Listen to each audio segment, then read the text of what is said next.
Okay, present. Bismillahirrahmanirrahim. My patient Amir Khan, 60-year-old male, who is in a SOR addict for the last 20 years.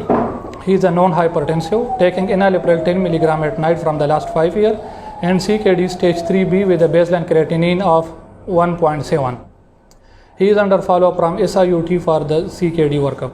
He has a history of ischemic heart disease when he presented to us with chest pain on 4th August of this year. Troponin was done at the day, which was 5, and repeat troponin, which was 7. TIMI score was 3/7 on the day. K3V was done. The patient was discussed with consultant on call, and the patient was planned to be treated on conservative line, as he is a known case of CKD. The plan was to take nephrologist opinion for procedure, and then we will follow the patient on the basis of on elective basis. The patient went to SIUT for nephrologist opinion. 2 days back, after 2 days, the patient again presented with chest pain. On 11th, if you have a patient who is very high risk for ischemic event, is there a need to take nephrologist opinion for that? That's a very common mistake we people do. Let's see, this patient was coming with ST elevation. Yes. Would you take nephrology opinion to do cath? You will keep nephrologist on board. You don't need nephrologist opinion for your procedure. Your procedure decision depends on patient risk and benefit. So it's very important when you are dealing a patient with CKD, whatever stage, even if he is on hemodialysis, for your procedure, you're not dependent on nephrologist. It's your decision whether you need to do something for this patient invasively or you want to keep him on conservative. This decision shouldn't be dependent on nephrologist. It's your decision. Yes, you need help of nephrologist if something adverse happen in relation to kidney. So your partnership is just that nephrologist should be on board, and even pre-cath all consideration should be known to you, what you need to do for this patient, and thus your nephrologist should be on call, subsequent follow-up, and what things you will look for in such patient.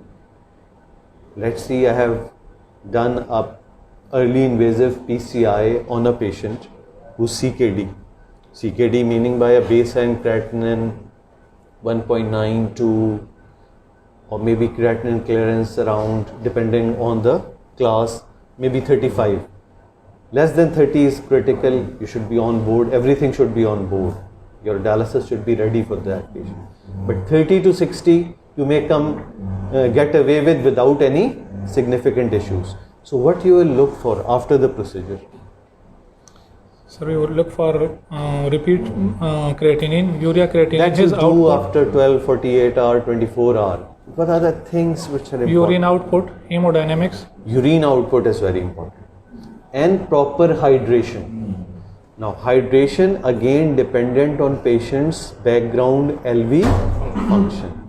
If you have a patient whose background normal LV function, you can give adequate hydration even prior to procedure, afterward, next 24, 48 hours, a good hydration status. Previously we used to give, what drugs we used to give prior to the procedure? Do you remember? Anything we give prophylactically for renal compromised patients. But nowadays they are not that much indicated.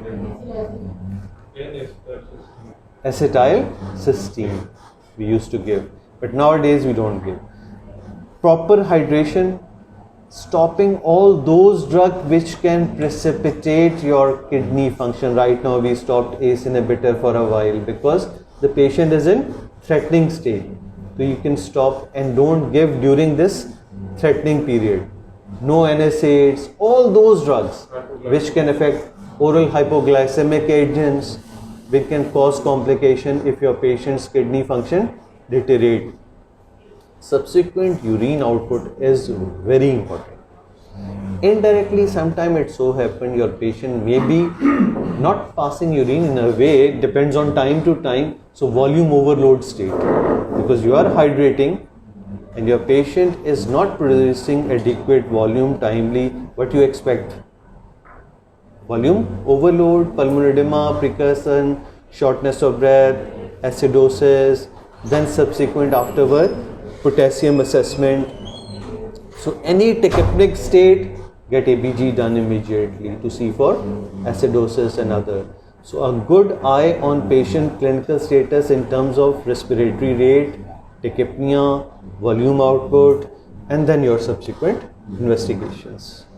Okay, what we did with this patient? Sir, yesterday early in the morning at 7:30 am, the patient again presented with a 2-hour history of chest pain. ECG was done in the ER which So shows that ST segment means we elevation. were a bit in terms that kidney issue have stopped us in making right decision at right time. He was a high risk patient, but we subjected him to a nephrologist for our decision, which I think is not a right strategy.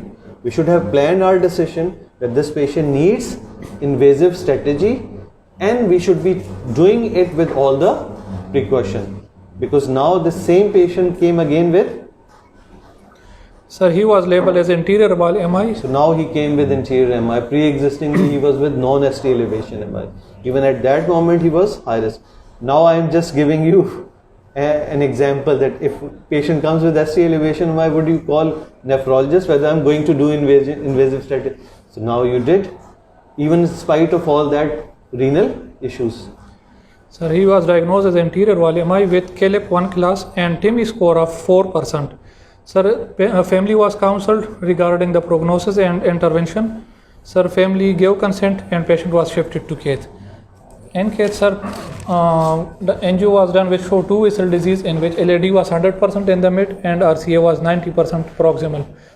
Primary PCI was done to LAD with drug-eluting stent of 3.5 into 15 and NC was done with 3.75 into 8. TIMI 3 flow was achieved in LAD territory.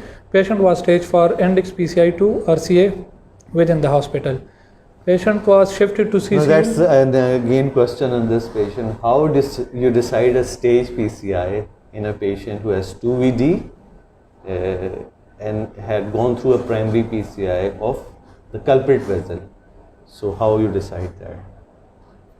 Sir, इसमें Like this patient? Sir, the first thing we look for, sir, the LV function.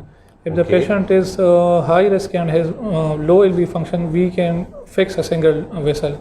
Yes, sir, the other vessel, if we, let's suppose there is complication in the other There vessel. are two strategies of doing subsequent vessel. Some people even allow you, it's not class 1 to get both vessels simultaneously at that index event. But in some situation you have to do it. If your patient is hypotensive, in shock, In ongoing shock. ischemia, you think that this patient is still having a problem with the other vessel which may precipitate his clinical status. You take that risk of fixing that vessel again. But if your patient is stable, hemodynamically, clinically, even attempting that vessel at that moment may precipitate things. More dye, more time, another vessel which is a stable plaque, but now you have made it unstable by fixing it, that still it needs endothelialization. Stent is a bare metal you have put in a vessel. So you have to weigh that risk and benefit regarding the second vessel immediately at that moment or subsequently afterward. In this patient we haven't done the second vessel because it was a stable disease but critical. 90% in almost mid, or I think mid RCA, it's not proximal because I remember this patient. It's a 99% in a very big RCA. So now how you decide whether you're going to fix this vessel or not? What's the criteria for deciding? Because it's a stable IHD and whether it needs stent or not, how you decide that? Sir, we can go for exercise tolerance test. First symptom. If your patient is having ongoing symptoms of angina, in spite of that you have fixed that lesion, you need to fix that. Second, a very large area at risk. That.